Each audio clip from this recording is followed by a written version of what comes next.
Bom, boa tarde. Essa é a nossa terceira aula, em que a gente continua com a teoria local. Eu adicionei mais uma referência nas sugestões de leitura. É um artigo bastante célebre do Jean-François Mattei e do Robert Moussu, que trata sobre holonomia e integrais primeiras de singularidades de foliações em dimensão 2. Então, recomendo que vocês deem uma olhada e a gente vai usar uma parte dele na aula de hoje. Pois bem, deixa eu lembrar um pouco o que a gente discutiu na aula passada. Então, apesar de nosso objetivo ser ler o livro do Brunella, eu escolhi dar um pouco de contexto, e antes de fazer o resumo da teoria local em dimensão 2, eu optei por expor brevemente um pouco da teoria formal de campo de vetores em dimensão arbitrária.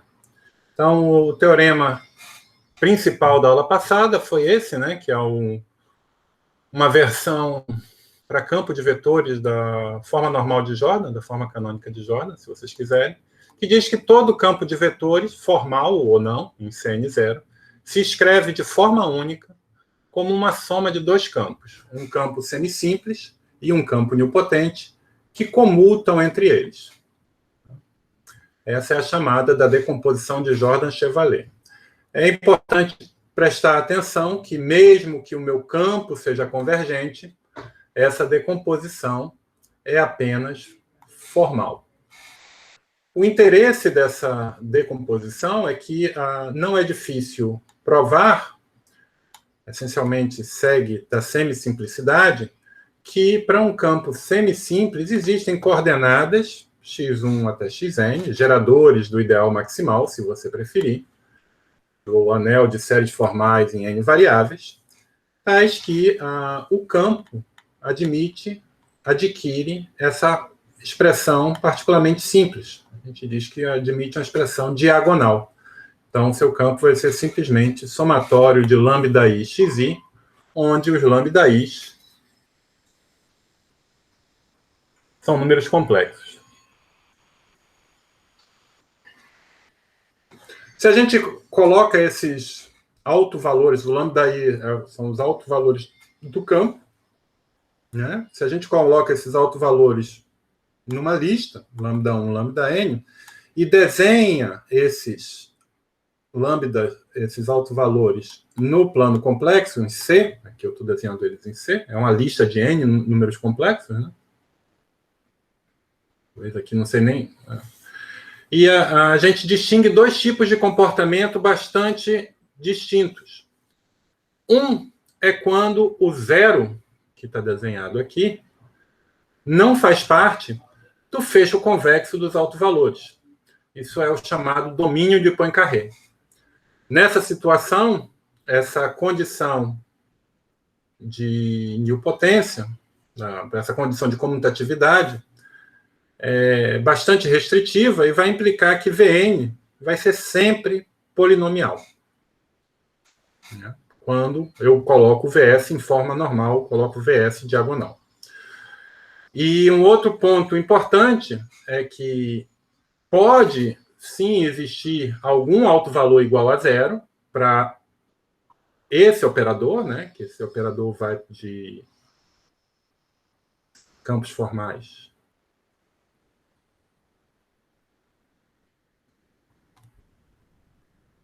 em Cn0 nele mesmo. Então, quando eu coloco o Vs em forma diagonal, esse operador também está diagonalizado, né? E o ponto é que, no domínio de Poincaré, os autovalores desse operador, eu tenho um número infinito deles, isso aqui é um espaço vetorial de dimensão infinita, esses autovalores não se acumulam no zero. Posso ter um ou outro, alguns autovalores, um número finito de autovalores que vão ser igual a zero, mas, em geral, eles vão ficar distantes do zero, distantes da origem. Domínio de Siegel, a figura é diferente, né? Nesse caso, eu tenho que o zero pertence ao fecho convexo. E pode acontecer que, se esses lambda aí sejam suficientemente gerais, o Vn seja nulo. Mas pode também acontecer que o Vn é uma série infinita.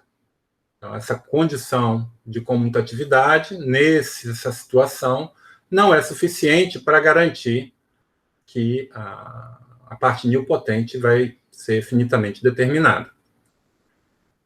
E um outro fenômeno que acontece, que gera uma série de dificuldades no estudo da convergência das formas normais desses campos, é que os autovalores de VS se acumulam em zero. Né? Justamente por zero ser uma combinação convexa, o zero, então, pode ser aproximado como uma combinação convexa com coeficientes inteiros desses números.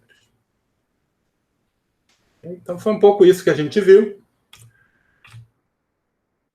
E eu quero agora começar a especializar um pouco mais em dimensão 2. E eu começo enunciando, não vou demonstrar, mas eu quero enunciar um teorema, chamado teorema de Poincaré-Dulac, que diz que se os autovalores de V pertencem ao domínio de Poincaré, então V é analiticamente equivalente ao campo polinomial Vs, com Vs diagonal, e Vn. Diagonal.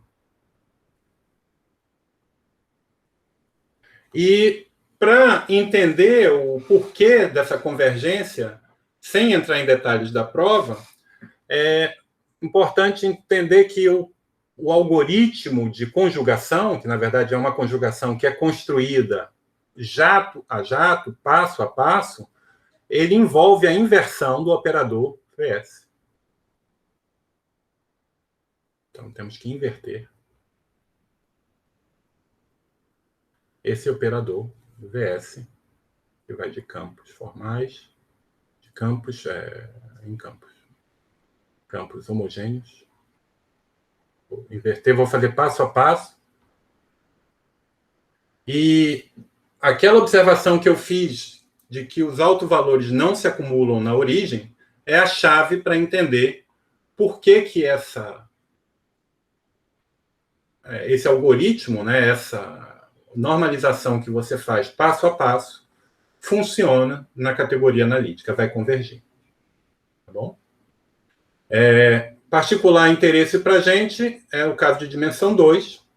E então, só para ficar claro o que é o domínio de Poincaré, agora eu tenho apenas, em dimensão 2, eu tenho apenas 2 autovalores, e a única possibilidade dos autovalores terem zero em seu fecho convexo é que lambda 1 e lambda 2 pertencem a uma reta passando pela origem e estão em lados opostos dessa reta. Então, essa é a condição que isso aqui não está no domínio Poincaré, isso aqui não é Poincaré.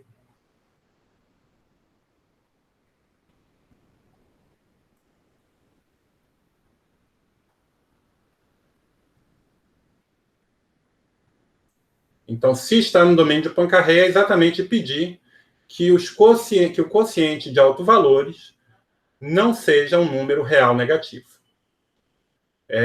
Olhando um pouquinho mais em detalhe a condição de ressonância, né, quando você vai existir monômios que comutam com Vs, eu convido vocês a verificar que, se o quociente de autovalores não é um número natural, nem um inverso de número natural, então Vn é zero.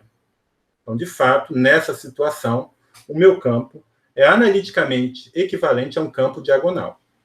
E quando lambda 1 sobre lambda 2 é um número natural, a gente tem que o Vn tem apenas um monômio.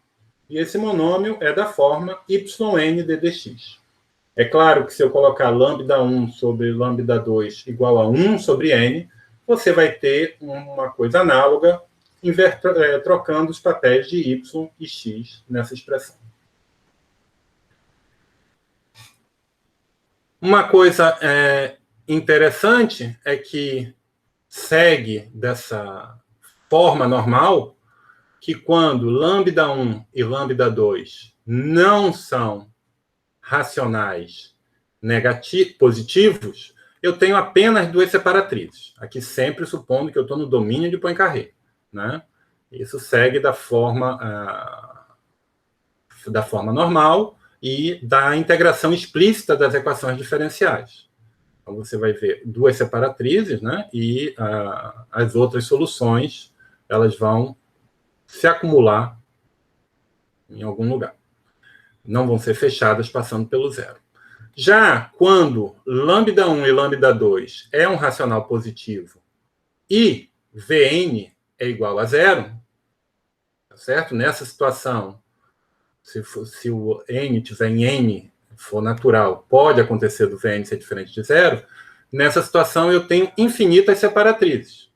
Como esse exemplo aqui mostra, né? Um campo que é 2x ddx mais 3y ddy, ele vai ter não só x igual a zero, como y igual a zero, entre as suas separatrizes, mas também qualquer uma dessas curvas onde isso aqui é uma constante arbitrária. Então, também eu tenho uma infinidade de separatrizes. Tá bom? Resumindo, quando x é no domínio de Poincaré, quando Vn, resumindo não, voltando aqui para o caso λ1, λ2 não pertence a n ou pertence a n, aqui no caso, quando Vn é igual a zero e que é λ1, λ2 não pertence aqui. Aqui sempre vale que x e y são separatrizes, eu posso ter mais. E nesse caso, é possível verificar que se o Vn é igual a zero, ou Vn diferente de zero, eu tenho uma única separatriz, e essa é y igual a zero, e que quando Vn é igual a zero, como dá para ver por cima, eu tenho x, y, x igual a zero, y igual a zero, e depois toda uma família infinita de separatrizes. Tá bom? Essa é a situação do Poincaré-Dulac, que é a situação tanto formal quanto analítica, porque eu tenho o teorema de Poincaré-Dulac que me garante que eu consigo conjugar o meu campo a um campo dessa forma, a um campo polinomial.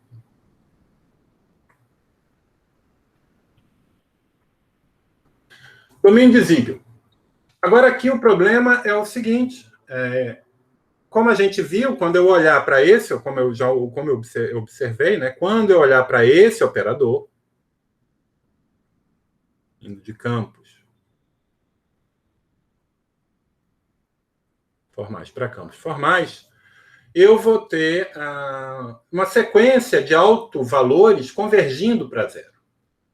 E se λ1 sobre λ2 for muito bem aproximado por números racionais, no sentido de teoria da transcendência, existem campos que não são analiticamente linearizáveis.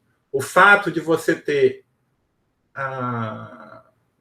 analiticamente normalizados. No fato de você ter a conjugação com um campo, uma forma normal analítica, ela é regida por propriedades diofantinas desse quociente. Tá? A gente não vai entrar em detalhe. O que eu quero para a gente vai ser importante nesse curso são os seguintes enunciados. Primeiro é um teorema que garante que, apesar de eu não ter uma normalização, então, se eu tenho, ou seja, eu posso, de qualquer maneira, garantir a existência de separatrizes.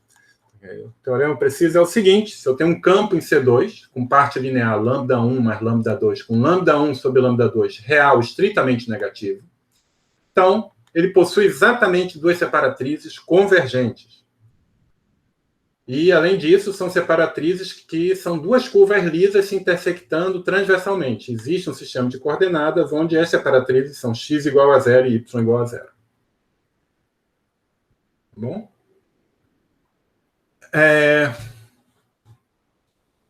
Eu acho que é importante observar aqui também que, nesse caso, se eu tiver duas foliações definidas por campos IV1 e V2, e assumir que as duas possuem parte linear invertível, ou seja, com o mesmo quociente de autovalores, então é equivalente pedir que uma foliação seja analiticamente conjugada à outra, ou que a holonomia de uma das separatrizes é conjugada à holonomia de uma das separatrizes da outra. Bom, deixa eu tentar explicar um pouco melhor nesse contexto preciso, me baseando nesse teorema, o que é a holonomia nessa situação particular.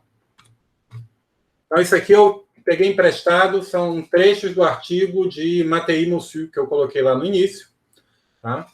Então, eu estou começando numa situação, então aqui são...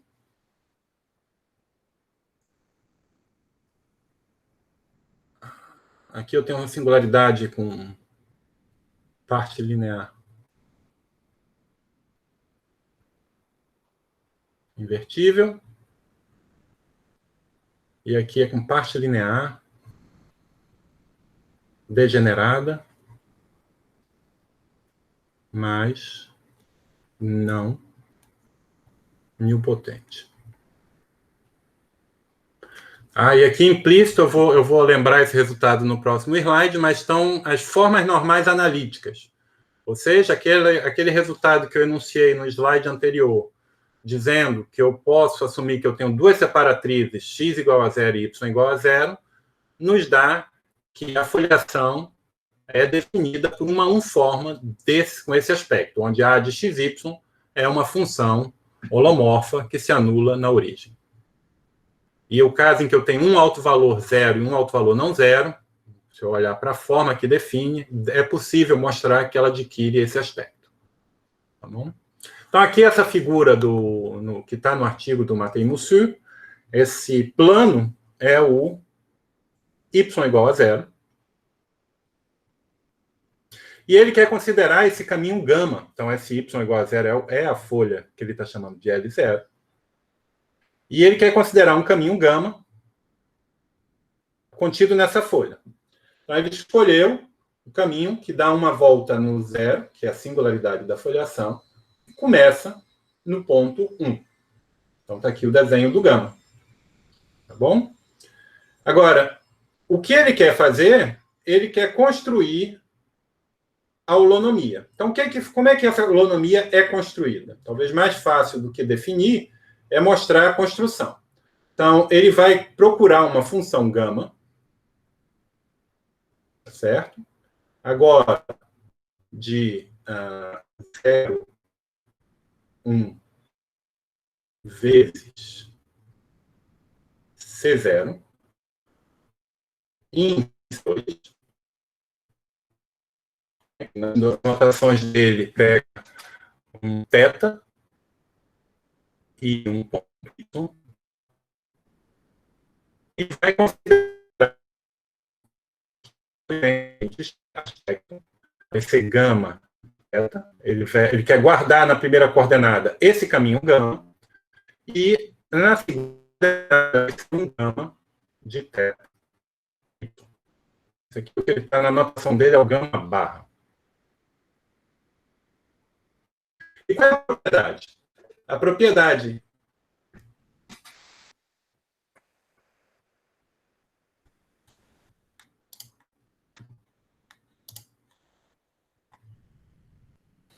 Professor. Oi. Você poderia repetir, por favor, quando você inicia a construção da sua gama barra, porque falhou a chamada e o áudio deu umas cortadas. Claro. Obrigada. O gama barra, então, vai ser uma função do intervalo real 0,1 vezes uma vizinhança indeterminada da origem, em C0, com essa propriedade, com a propriedade seguinte. Na primeira coordenada, eu quero manter a minha função gama. Ou seja, eu vou construir a gama minúscula. Eu vou construir gama barra para que, ao considerar o levantamento para que isso seja uma família de levantamentos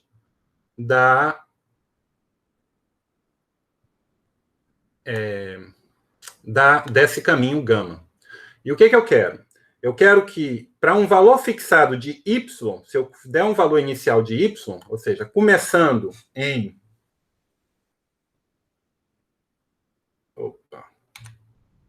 começando em 1, y, eu... Ah, não, um y está em cima. Começando em 1y, eu vou continuar variando o θ, sempre seguindo a regra γθ, mas eu vou buscar condições para que esse γ, θ, y nunca saia da folha que ele começou. Ou seja, se eu pegar a minha folhação e puxar pelo γ barra, o que eu quero ver, agora eu estou em 0,1 vezes C0, aqui é o C0, eu tenho 0,1. Eu quero que aqui no domínio a minha folhação vire a folhação trivial. Coordenada vertical constante. Tá bom? Então, é essa propriedade que eu vou buscar para esse γ, θ, y. Ora, e eu quero fazer isso de forma holomorfa, então eu posso supor que o γ, θ, y é ck, θ, yk. E note, a condição que eu acabei de descrever é exatamente a condição que está expressa aqui de forma infinitesimal. Quando eu vario a minha variável θ, eu obtenho um vetor tangente à minha curva γ, y, θ, que está contido no espaço tangente da foliação. Bom? E a holonomia, ou seja, a aplicação de primeiro retorno, fica sendo o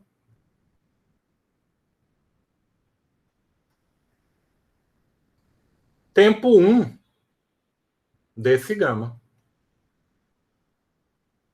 Começando num y0,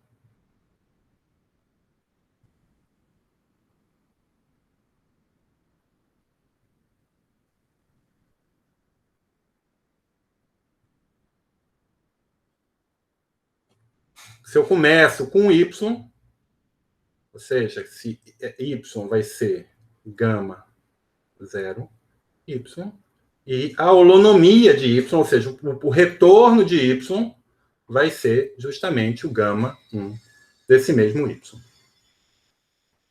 Tá bom? Então, é uma coisa concreta em que você pode resolver. Então, aqui, como eu estou copiando do Mattei-Mussy, você pode, substituindo essa expressão nessa expressão, você obtém alguma coisa desse tipo, obtém uma equação diferencial que vai ser satisfeita para o γ, você integra essa equação diferencial e obtém que a holonomia é alguma coisa desse tipo. Perceba que lambda aqui, para ficar coerente com a nossa notação, é o lambda1 sobre lambda2. E, de forma análoga, quando eu vou analisar esse caso, eu vou descrever no próximo slide, você obtém uma holonomia que é desse tipo.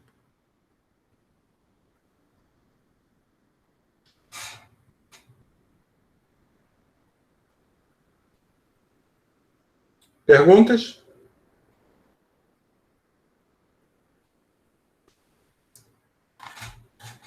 Está melhor o som agora ou não? Ah, perdemos o Pablo. Muito bem.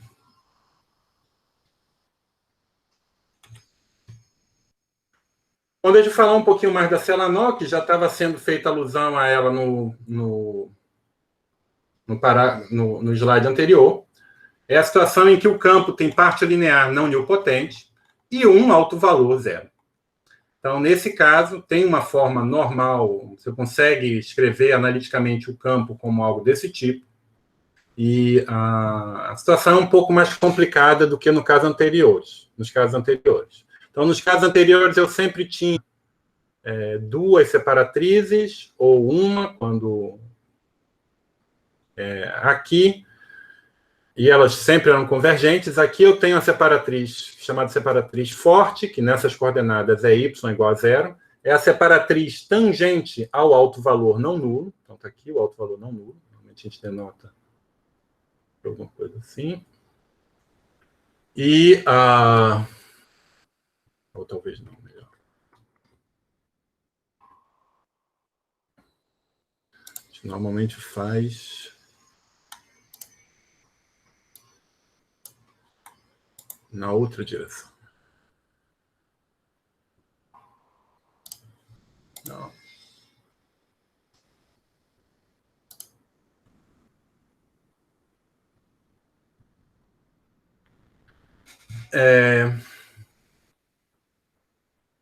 Então, eu tenho, tenho uma separatriz convergente na direção do alto vetor, do alto valor não nulo. Agora, tem um outro alto valor nulo, em que você tem uma separatriz formal, mas essa separatriz pode ou não ser convergente. Tá bom? E, novamente, está aqui, eu estou repetindo um pouco o que estava no slide anterior, a forma normal da holonomia da separatriz forte é desse tipo, e a da separatriz fraca é alguma coisa desse tipo. Então, aqui tenho dois invariantes, eu tenho esse, nu, que é essencialmente o logaritmo da holonomia, da parte linear da holonomia da separatriz fraca, e esse inteiro K, que é a chamada multiplicidade da célula não. Tem um análogo daquele resultado do Mattei e Monsieur, é um resultado de Martinet-Ramis, que diz que essa holonomia, a classe de conjugação analítica dessa holonomia, determina a classe de conjugação da foliação. Eu não quero passar muito tempo estudando Celanor, você pode fazer um curso sobre isso, é um tema bastante profundo. Mas para nós aqui o importante é saber que eu sempre tenho essa separatriz forte e convergente.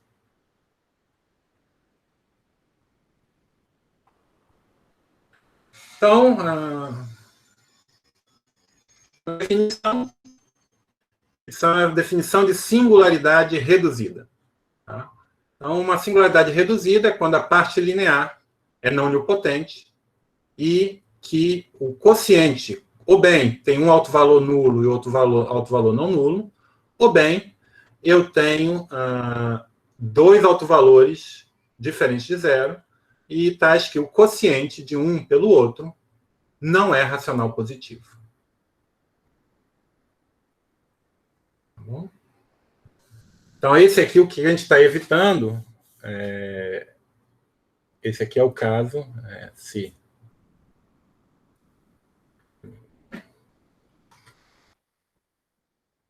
lambda 1 sobre lambda 2 não pertence a N, união sobre 1 sobre N, ou se Vn é igual a zero, então temos infinitas separatrizes.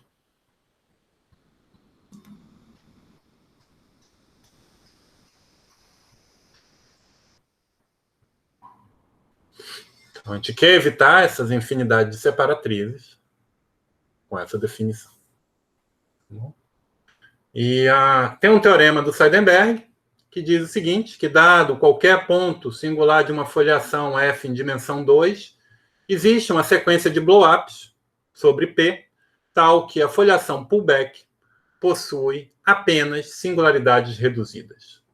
Então, o que não é reduzido, você consegue se livrar por meio de blow-ups. Eu acho que todos vocês estão familiares com blow-ups, pelo menos em dimensão 2. Acho que eu não preciso fazer uma revisão sobre o tema. Tá? E a prova desse teorema, se você pensar um segundo, é o tipo de teorema que não nos deixa muito escolhas. Porque, lembra, quando a gente definiu foliação não tem singularidades de codimensão 1.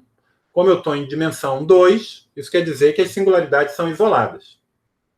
E se eu tenho um ponto singular que não é reduzido, eu só posso fazer uma operação, explodir. E eu sigo explodindo até encontrar um modelo em que todas as singularidades sejam reduzidas. E é um teorema que diz que, de fato, vai continuar, vai chegar um momento em que as singularidades são reduzidas. Não tem nenhuma estratégia, não tem nenhuma... Para ter esse enunciado, eu não tenho escolha. Eu tenho que explodir os pontos que são reduzidos. E o conteúdo vai dizer que esse processo termina em algum momento. E a prova dele, né, é uma prova que normalmente é vista no primeiro curso. Eu vou dar apenas uma ideia de como funciona, mas a prova é essa, é mostrar que isso vai parar, que esse processo de explodindo vai parar. E isso é conseguido através de controle da relação entre dois invariantes da foliação. Então, o primeiro invariante é o que eu chamo multiplicidade. Que eu chamo não, vamos chamar de multiplicidade. Né? Se eu pegar minha foliação gerada por um campo AB, então isso aqui é simplesmente a multiplicidade usual na geometria analítica. Né? Eu vou definir a multiplicidade do zero de V como seção do fibrado tangente. Então, é a dimensão de O de XP, né? Eu estou numa superfície X.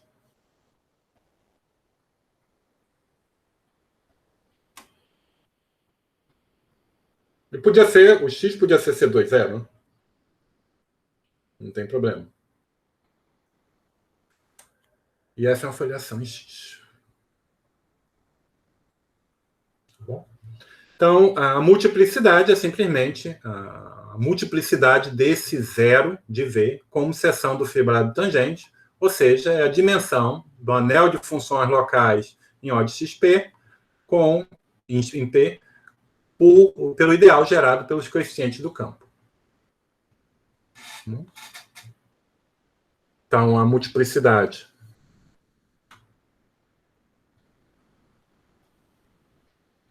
se somente se P não pertence, singularidade da foliação, e a multiplicidade de FP é sempre menor que infinito, pois foliações, por definição, não possuem singularidade de codimensão.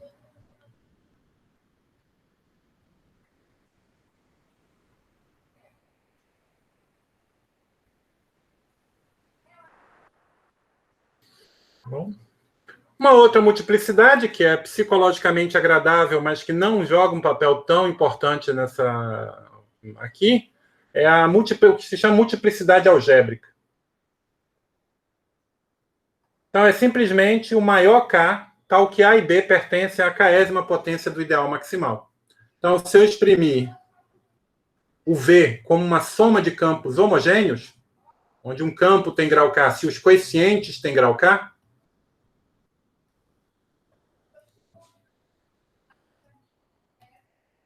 então a multiplicidade algébrica é igual a K.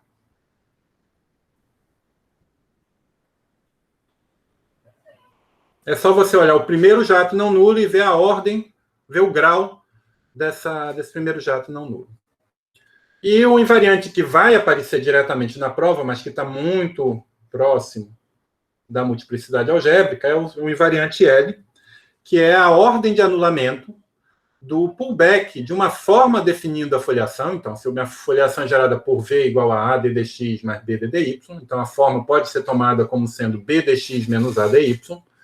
Eu vou calcular o pullback e eu vou ver a ordem de anulamento no divisor excepcional. Tá bom? Então, isso é um invariante. Então, um exercício. Né? Então, isso aqui é simplesmente, né, o divisor excepcional é principal, né, é definido por uma única equação, e eu vejo a maior potência dessa equação que divide π estrela de ômega.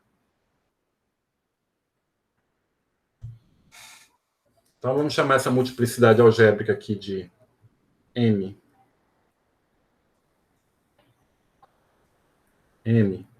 auge, P. E um exercíciozinho para vocês.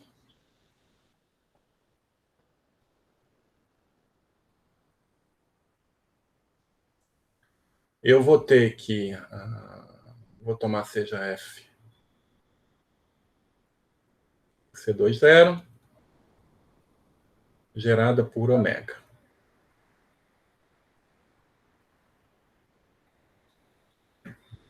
Então, quando eu digo que é gerada por ômega, eu quero dizer, inclusive, que o ômega tem singularidade de codimensão 2.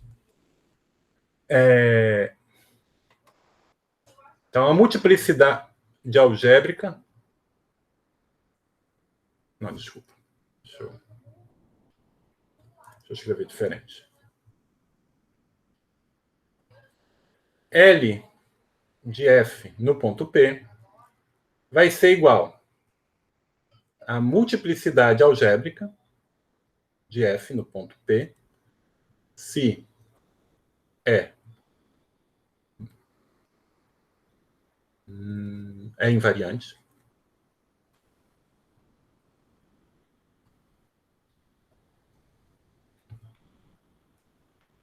e vai ser a multiplicidade algébrica no ponto P mais 1, se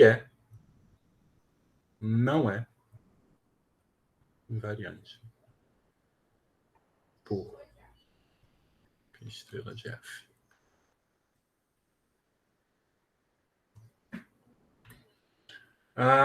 Uma outra conta que é mais ou menos relacionada, e é novamente uma encarnação do mesmo fenômeno, é a seguinte: eu vou ter que é invariante por, seja F, seja divisor excepcional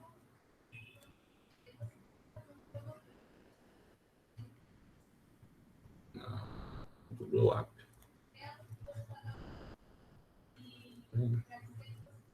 Zero igual a P. Então, é invariante por π estrela de F, se somente se a multiplicidade algébrica de F é igual à multiplicidade algébrica de ômega R, onde R é o radial. Aqui eu estou usando a multiplicidade algébrica de um polinômio, né, simplesmente pelo primeiro jato não nulo do polinômio. Na verdade, é esse fenômeno algébrico que vai implicar esse outro. Na verdade, isso implica isso. E é uma pequena conta com o blow-up que eu acho que vale a pena fazer uma vez na vida.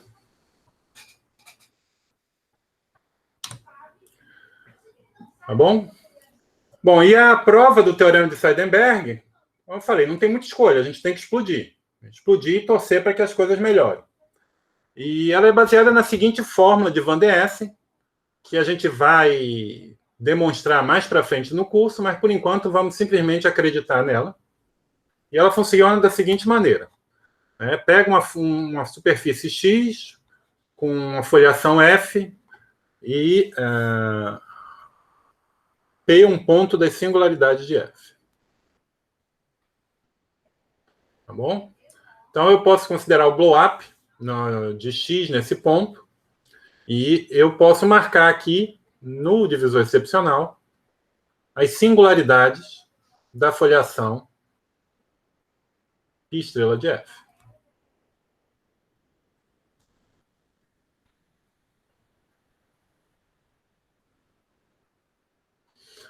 E a fórmula de Van de Essen relaciona a multiplicidade das singularidades no blow-up com a multiplicidade da minha singularidade original. Então, ele diz que a soma das multiplicidades em cima é igual à multiplicidade embaixo, menos L ao quadrado, mais L, mais 1. Tá bom? E observa, pela propriedade que a gente... Pela construção de M, pela definição de M da multiplicidade, então, MP é igual a 1, se e somente se a parte linear de F, sendo que a parte linear do campo que define F é invertível.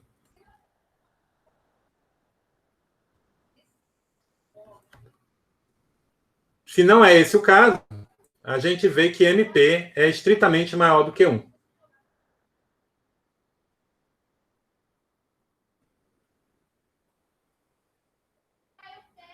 Tá bom? E multiplicidade algébrica em P igual a 1, se somente se a parte linear de F é não nula.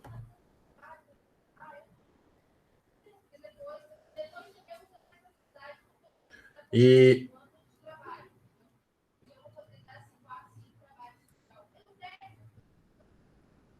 tá bom? E finalmente, se a multiplicidade algébrica em P, eu não estou colocando o F na notação, mas a F está implícita, tá? Então seria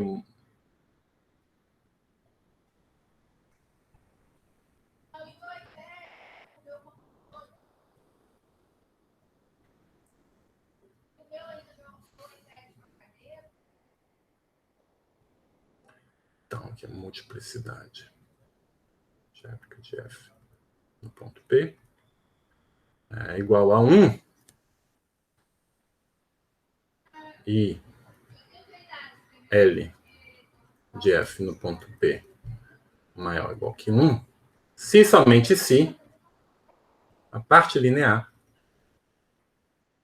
de F é múltiplo do radial, é x ddx mais y ddy. Vocês podem ver isso como um exercício para fixar as definições, ou vocês podem verificar isso rapidamente, dependendo da familiaridade que vocês têm com esses conceitos. Então, por que tudo isso é interessante? Observa o seguinte. Observa que se L for maior ou igual que 2, então, menos L ao quadrado mais L mais 1 é menor ou igual que menos 1. Certo? Vai ser sempre, esse número que aparece aqui é sempre negativo. Então, isso está dizendo que quando eu começo, se eu tiver uma singularidade que tem o L maior do que 2, então as singularidades que aparecem acima decrescem. A multiplicidade decresce. Tá? Então, pega um ponto. Se ele não é reduzido, então pode ser por duas razões. Vamos primeiro mostrar, só para dar uma ideia como é que funciona a prova do Seidenberg, vamos primeiro mostrar que eu consigo uma redução tal que todas as singularidades tenham parte linear não nula. Tá bom? Se uma singularidade com parte linear nula, vai ter o L pelo menos 2. Porque o L é maior ou igual que a multiplicidade algébrica, como a gente viu anteriormente. Portanto, ao explodir, a singularidade, novas singularidades que aparecem vão ter multiplicidade, não a multiplicidade algébrica, mas a multiplicidade estritamente menor. Porque esse número aqui é menor que 1. Ora, mas essa multiplicidade não pode decrescer indefinidamente. Então, quer dizer que em algum momento, ao explodir essas singularidades, você vai chegar em uma singularidade com L igual a 1 e, portanto, com multiplicidade algébrica igual a 1. Tá certo? Então, essa fórmula, ela sozinha garante que após um número finito de blow-ups, todas as singularidades têm L igual a 1. Pois bem, e aí, para concluir, você tem que estudar caso a caso. Então, singularidades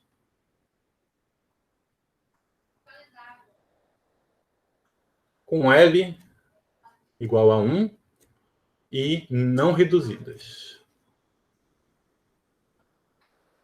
Então, só tem duas possibilidades. É uma singularidade que vai começar com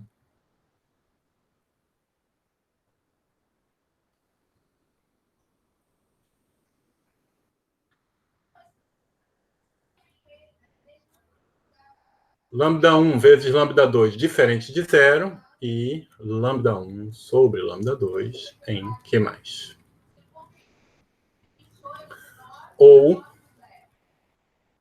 V é igual a y dx. Essa aqui é a parte nilpotente.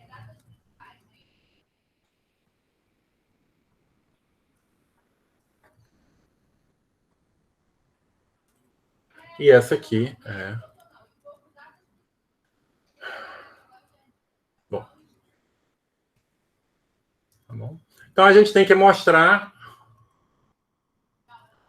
nesses dois casos que você consegue ainda melhorar. Então, tem um caso fácil, que é esse. E tem um caso difícil, mas também não é nada impossível, que é esse aqui. Então, obviamente, vou deixar o caso difícil para vocês analisarem e vou analisar o caso fácil. Tá?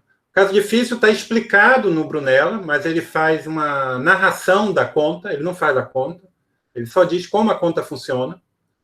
E se vocês quiserem ver a conta feita, ela está feita no artigo do Matei Mussu. Tá bom?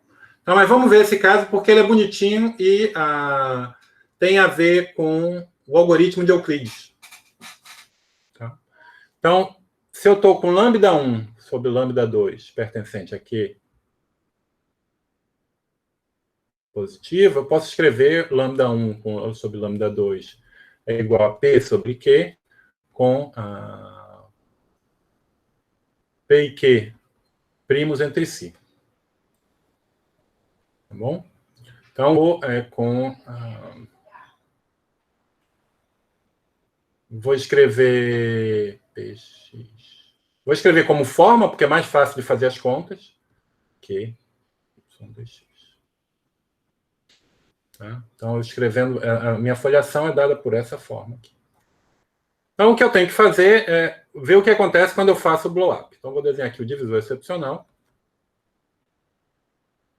E eu vou ter que analisar o comportamento em duas cartas. Né? Aqui é fácil de ver que a parte linear, então aqui tem um termo de ordem superior, a parte linear, de certa maneira, vai determinar já as singularidades no divisor excepcional. Né? Então, é fácil ver que vai ter uma singularidade no ponto x igual a zero e uma no ponto y igual a zero. Então, vou pegar cartas centradas nesses pontos e ver o que acontece. Então, aqui as minhas coordenadas são o quê? Então, aqui o divisor excepcional é dado por y igual a zero. E eu tenho uma outra coordenada, que é t, que é igual a y sobre x. Então, o meu mapa daqui vai pegar o t, y, e vai enviar em t.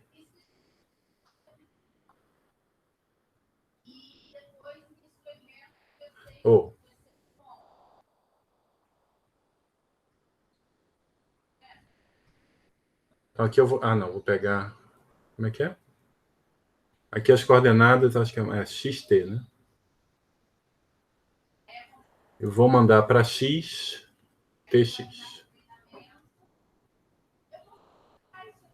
Então, nessa carta, né, em que eu tenho coordenadas x e t, então aqui, na verdade, é o t igual a zero, excepcional, eu posso fazer o pullback dessa forma, e vai me dar o quê? Vai me dar px d tx menos q tx dx. Agora, aqui eu vou colocar o x em evidência. Na verdade, é x igual a zero, divisor excepcional. O x em evidência. E aqui vai ficar pt dx mais px dt menos q t dx. Então, isso vai ser x, que multiplica p menos q,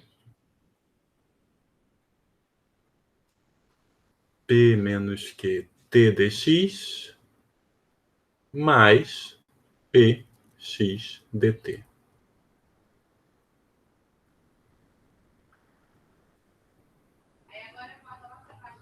Então, você vê, aqui o L é igual a 1. A não ser, seria divisível por 2 se P e Q fossem iguais a 1.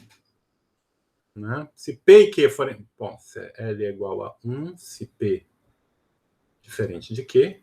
E se P é igual a Q, então esse termo se anula e vai ser divisível por uma segunda potência de x. Então, L é igual a 2. O que acontece é que, nesse caso, quando P é igual a Q, você vê que, na verdade, a foliação ela é lisa nessa vizinhança. Então, nessa situação, a minha foliação vai ser assim. Não tem singularidade. E, nessa situação, vai ter uma singularidade.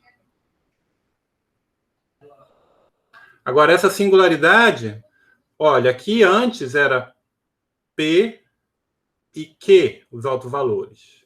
Agora, os autovalores são P e Q menos P, que eu tenho que inverter o sinal. Então, aqui, os autovalores são P e Q menos P. Olha, se o P for maior do que o Q, o sinal de P e o sinal de Q menos P está trocado. Portanto, virou uma singularidade reduzida. Se não, se P for menor do que Q, eu estou com uma etapa zero do algoritmo de Euclides para calcular o MDC de P e Q. Na outra carta, a gente pode fazer a mesma coisa e vai ver o seguinte, é que os autovalores vão ser Q e P menos Q.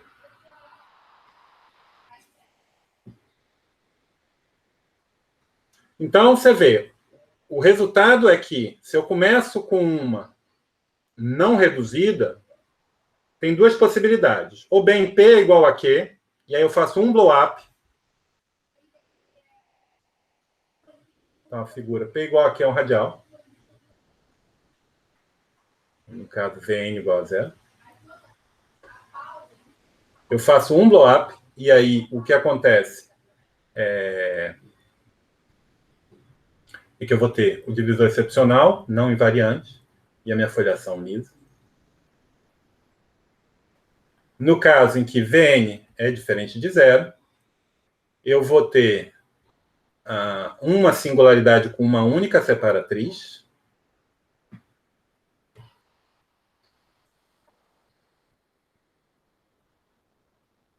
Quando eu fizer o blow-up, vai aparecer o divisor excepcional com uma única singularidade. Vai ter aqui, isso aqui vai ser uma célula nó.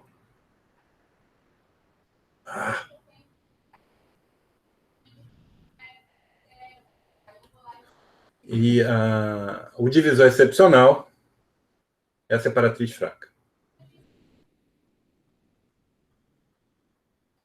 E essa separatriz que você está vendo embaixo é a separatriz forte. Então, no caso P igual a Q, um blow-up resolve. Agora só tenho singularidades reduzidas. Célula nó é reduzida. Agora, quando P é diferente de Q, Eu começo com uma singularidade com coeficiente de autovalores PQ e eu produzo duas outras. Eu produzo uma com coeficiente de autovalores P e Q menos P. E outra com coeficiente de autovalores Q e Q menos P. Então, vamos lá. Se P for maior que Q, essa aqui é reduzida. E essa aqui, não reduzida. Mas, perceba que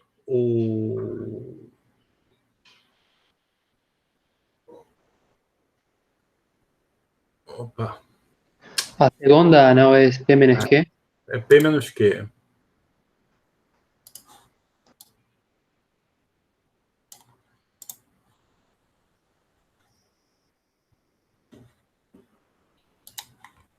É P menos Q. Ela não, é não reduzida, mas perceba o que eu estou fazendo aqui. O maior deles era P e eu acabei de diminuir o módulo dele. Eu subtraí Q. Então, tenho duas novas singularidades, uma reduzida e uma não reduzida. E, se vocês lembram, o algoritmo de Euclides para calcular o MDC de dois números é justamente fazer isso. E como eu estou assumindo que os números são primos entre si, eu vou continuar esse processo. Né? Então, esse aqui eu paro, mas aí eu vou fazer um blow-up de novo aqui, vai me dar duas singularidades, vai ter uma reduzida, uma não reduzida.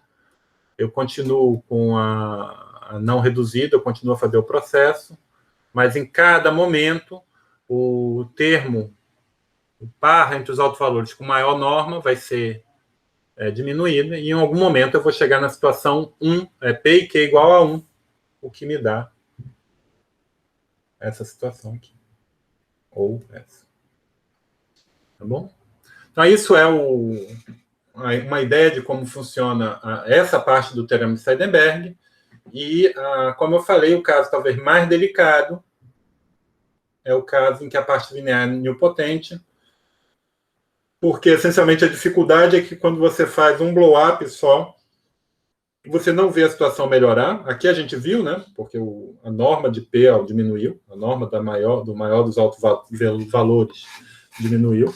Aqui isso não acontece, mas você não consegue ver. Na verdade, nessa situação eu tenho L igual a 1 e apenas uma singularidade. Então, olha aqui na fórmula de Van der Essen, quando L é igual a 1.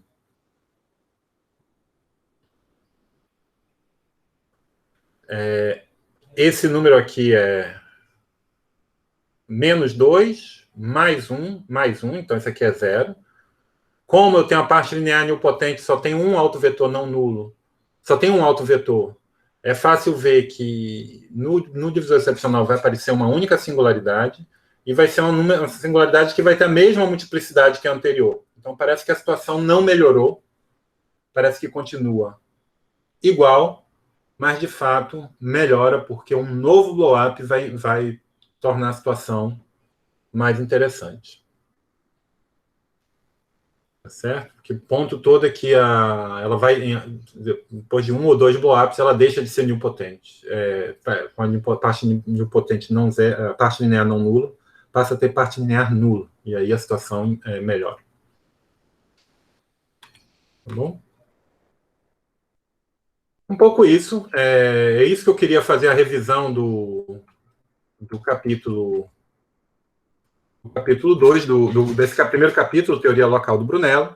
E o que é para a gente guardar é que existem singularidades reduzidas, existe um teorema de dessingularização, teorema de Seidenberg. Eu posso restringir meu estudo de foliações em superfícies a um estudo de foliações em superfícies, onde todas as singularidades são reduzidas, e essas singularidades reduzidas sempre têm, ao menos, uma separatriz convergente, uma curva lisa passando por elas. Tá bom? E, é claro, foi uma oportunidade para a gente falar da holonomia dessas separatrizes e de ver um pouquinho da teoria geral de singularidades formais em dimensão qualquer. Então, na próxima aula, a gente começa com o capítulo seguinte do livro do Brunello. Novamente, recomendo a leitura antes da aula. É isso. Alguma outra pergunta? Alguma pergunta? Professor, no blow-up, eu sempre tive uma dúvida quanto... Porque você faz o blow-up, mas fica olhando só para a parte linear. Mas não tem o perigo da parte que não é linear baixar o grau, né? Eu não estou fazendo uma prova. Entenda que o que eu não estou fazendo, estou deixando uma quantidade considerável de trabalhos para vocês. Não vai influenciar, mas sim, tem um perigo. Você teria que controlar as partes superiores também, ou pensar um pouco o que está acontecendo. Eu, de forma irresponsável, botei esses 3 pontinhos aqui, né? Mas sim. Entendi. É porque eu sempre vi a prova, assim, mais ou menos assim, e aí ninguém se preocupava muito com a parte não linear, né? E aí eu sempre pensei nisso. Nossa, pode dar uma treta aí.